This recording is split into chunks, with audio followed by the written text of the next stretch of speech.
28واں پارہ سورۃ الطلاق۔ سورہ طلاق مدنی سورت ہے۔ ترتیب توقیفی کے اعتبار سے یہ سورت 65 نمبر کی سورت ہے، 65 نمبر کی، اور ترتیب نزولی کے اعتبار سے 99 نمبر کی سورت ہے، 99، اور اس سے پہلے 98 نمبر پر سورہ دہر نازل ہوئی، اور جبکہ اس کے بعد 100 نمبر پر سورۃ البینہ نازل ہوئی ہے۔ اس سورت مبارکہ کی آیات 12 ہیں اور جبکہ 2 رکوع ہیں۔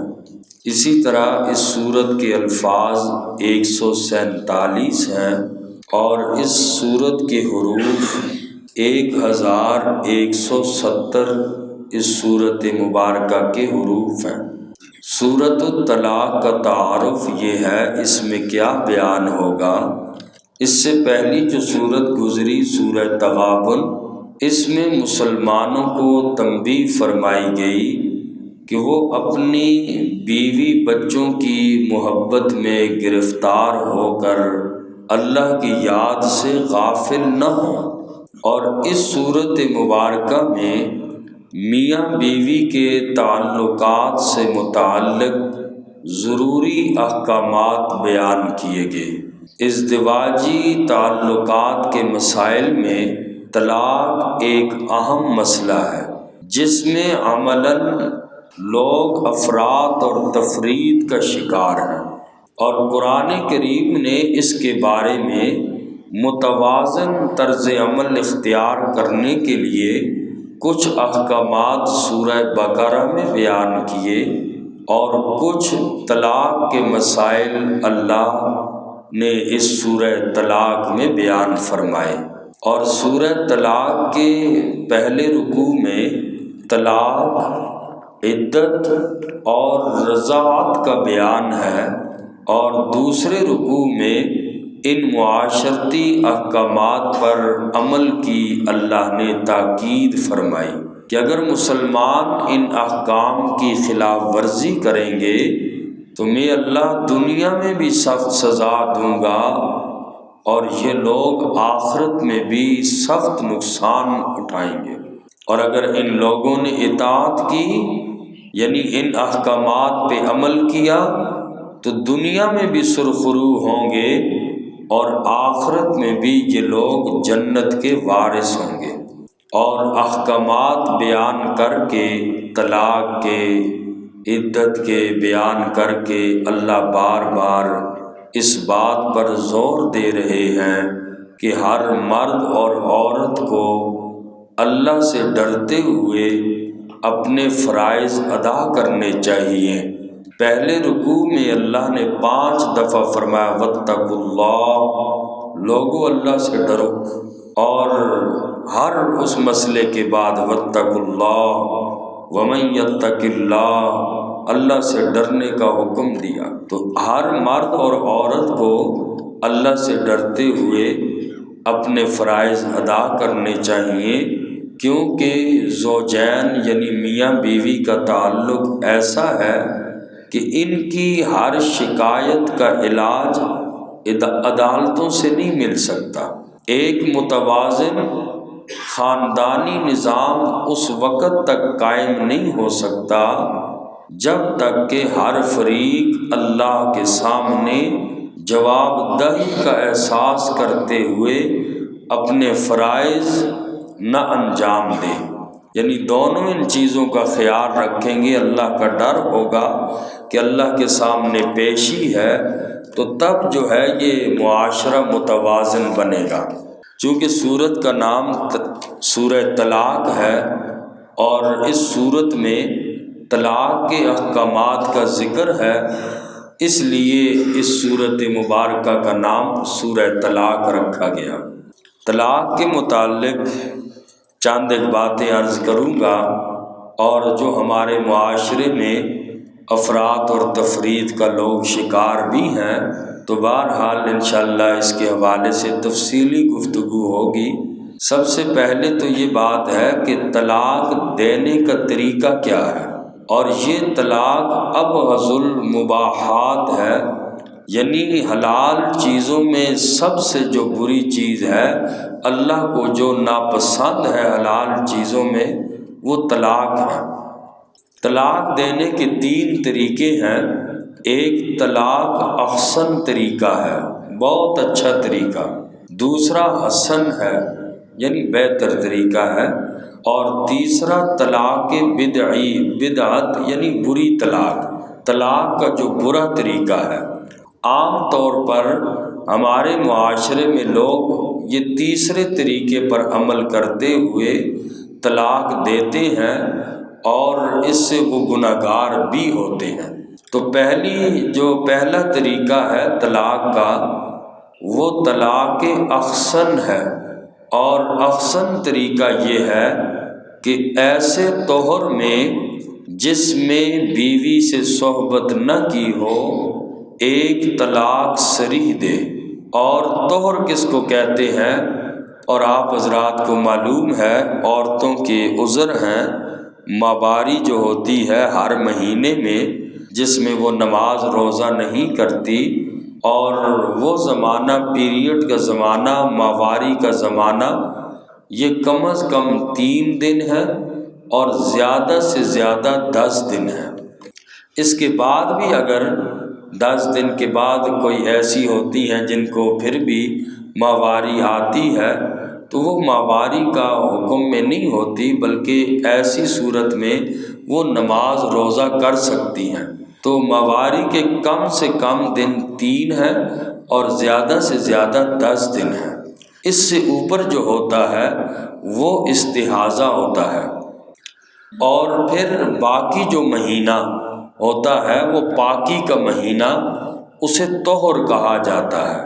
اور طہر پاکی کو کہا جاتا ہے، یعنی جو 10 دن ہے، 3 سے 10 دن وہ ان کا پیریڈ ہوتا ہے، ہر ایک کی اپنی اپنی الگ ہوتی ہیں، تو اس اعتبار سے 3 سے لے کر 10 دن تک ہیں۔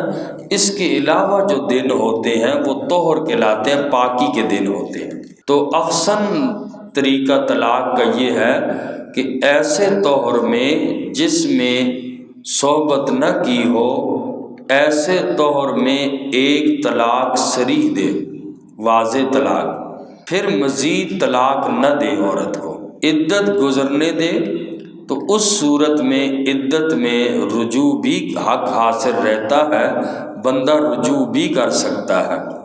اور عدت گزرنے کے بعد بھی اس کا تدارک ممکن ہے، یعنی دوبارہ بیوی کو نکاح میں لا سکتا ہے۔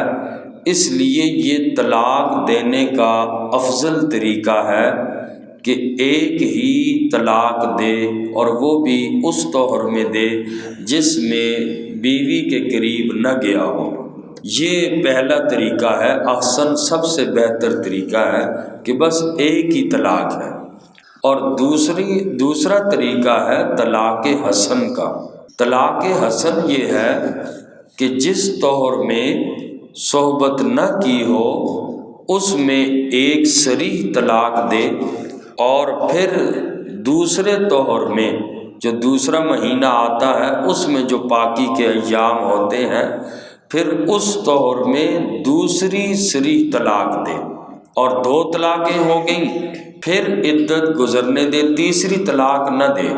اس صورت میں بھی عدت کے ختم ہونے تک غور و فکر اور بیوی سے رجوع کا موقع برقرار رہتا ہے، یعنی کر سکتا ہے رجوع۔ اور عدت گزر جائے تو پھر بھی تدارک ممکن ہے، نکاح ہو سکتا ہے۔ یہ 2 طلاقوں کا مسئلہ، اس کو طلاق حسن کہتے ہیں۔ ان 2 طریقوں کے علاوہ طلاق کی جو بھی صورت ہے وہ بری طلاق ہے، طلاق بدعی ہے، اچھی نہیں ہے، بری طلاق ہے۔ مثلا ماہواری کے دنوں میں طلاق دینا، گناہگار بھی ہوگا اور یہ اچھی بات نہیں ہے۔ اسی طرح ایک ساتھ ایک سے زیادہ طلاقیں دینا بھی برا ہے۔ اور ایسے طہر میں طلاق دینا کہ جس میں صحبت کی ہے، کیونکہ احتمال ہے کہ حمل ٹھہر جائے اور پھر عورت کی یوں عدت لمبی ہو جائے۔ عام طور پر لوگ یہ تیسری قسم اختیار کرتے ہیں اور ایسی طلاق دیتے ہیں جس میں یہ لوگ گناہ گار بھی ہوتے ہیں۔ طلاق ہو جاتی ہے لیکن طلاق کا طریقہ اچھا اختیار نہیں کرتے۔ یہ تو طلاق دینے کے 3 طریقے ہوئے۔ ایک احسن طریقہ کہ ایک ہی طور میں ایک ہی طلاق دی جائے، اور طلاق حسن 2 طلاقیں یعنی ہر طور کے اندر ایک ایک طلاق، اور طلاق بدعی یعنی ان 2 طریقوں کے علاوہ جس طریقے سے بھی طلاق دی جائے وہ بری طلاق ہے، طلاق بدعی ہے۔ پھر طلاقوں کی بھی اپنی اپنی قسمیں ہیں، یعنی طلاقوں کی 3 قسمیں ہیں۔ مرد اگر طلاق دیتا ہے تو 3 قسمیں ہیں طلاقوں کی۔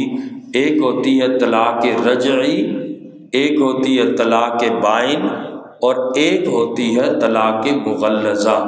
طلاق رجعی وہ طلاق ہوتی ہے کہ جس میں دوران عدت رجوع ممکن ہو۔